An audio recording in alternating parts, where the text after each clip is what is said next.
The State Department, also knows about missing Minnesota man Tyler Jacob. His mother, Tina Hauser, hasn't heard from her son in almost a week since Saturday. You can see a picture of Tina with Tyler there.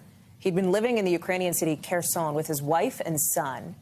The city had been targeted in Russia's military onslaught. Tina, his mom, is now working with the embassy to find Tyler and try to bring his wife and their child, both Ukrainian citizens, here to the United States. Joining us now is Tina Hauser. Tina, thank you so much for being with us. I know that this must be just an incredibly difficult time for you. Thank you for joining us. Thank you for having me. I can tell you're already emotional, and I know that talking about this must be hard. Tell me just a little bit about Tyler, what he was doing in Ukraine, and what happened. Well, he met his girlfriend a few months ago, back in July last year, and then they started to really connect and have a really good relationship. So he decided that he was going to go over there and help her be an English instructor. And they were happily going through life. And then in January, they got married. And then the war broke out here just not too long ago. So when was the last time you talked with him, and what were those circumstances? He called me Saturday morning and was scared and was asking, Mom, what do I do? How do I do this? Do I leave my wife behind? Do I leave my child behind? Where do I go? This bus is telling us we have to get on for the foreigners to get out.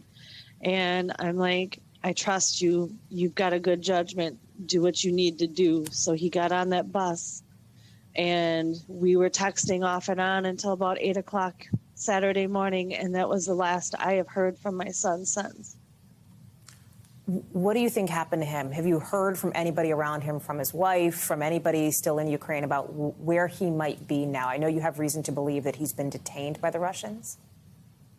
I know he's been detained because the person that he was riding the bus with, the Turkish citizen, contacted my daughter-in-law and told her that he was taken off the bus after they went through the checkpoint, and they haven't seen him. We haven't heard anything from him since then, and it's just been one roller coaster of a ride this week so far for all of us. How have you been doing? I'm hanging on to strings to get myself through this. I'm grasping at anything and everything. I've got people texting me and messaging me, asking, what can we do? How can we help you? Actually, there's a local person here that's given me a lot of information to help reach out to different government departments and get more action going. The senators here have been great, and the U.S. Embassy in Moscow are all putting petitions out to help us find him. And you've heard from the embassy, yes? Just in the last 24 hours, I believe? Yes, I emailed the embassy this morning, and they told me that they have put out a petition. They're just waiting to hear from the Russian government on where my son is and why they're detaining him and where he's at and when can he be released. Do you have any idea why he was detained? Did that person, and just to be clear, he had been trying to escape into Turkey, I believe. Did the person who was with him that spoke with your daughter-in-law give any information about why he was pulled off this bus? And the only reason why is because he's a U.S. citizen.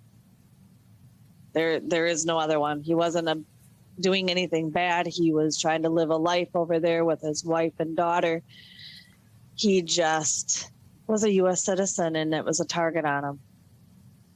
And I imagine, like any mom, I know you're trying to stay positive. I imagine the worst case scenarios you can't help, are going through your mind at this point. Oh, yeah. This was and has been the beginning of my worst nightmare. I was afraid he was going to get captured. And I don't want to even think about the next two fears of never seeing him or having him killed by them guys. Has anybody heard from Tyler, Tina? Has anybody, friends over there, anybody in Ukraine heard from him since Saturday morning? Nobody has. And we're just at our wits' ends waiting for that phone call or that text message to come through. Do you feel like you're getting enough support from the U.S. here, from the government, from your leadership there in Minnesota, the senators, Klobuchar and Senator Smith? I wish I would have more updates, but I know they don't have them either. So, I mean, they're doing the best that they can. I do feel very supportive by the government and the urgency of everything. Okay. And I'm content, I guess, with what's going on. If you could get a message to your son, Tina, what would you tell him? I tell him I love him and I miss him. And I'm trying so hard to find him. Just please be safe and be strong, Tyler. You're a good man. We'll find you someday. Tina Hauser, you have the thoughts and prayers, I know, of so many here in this country thinking about you and thinking about Tyler. I know this has been a difficult conversation to have, and I really appreciate you coming on so we can shine a light on this story. Thank you. Thank you very much.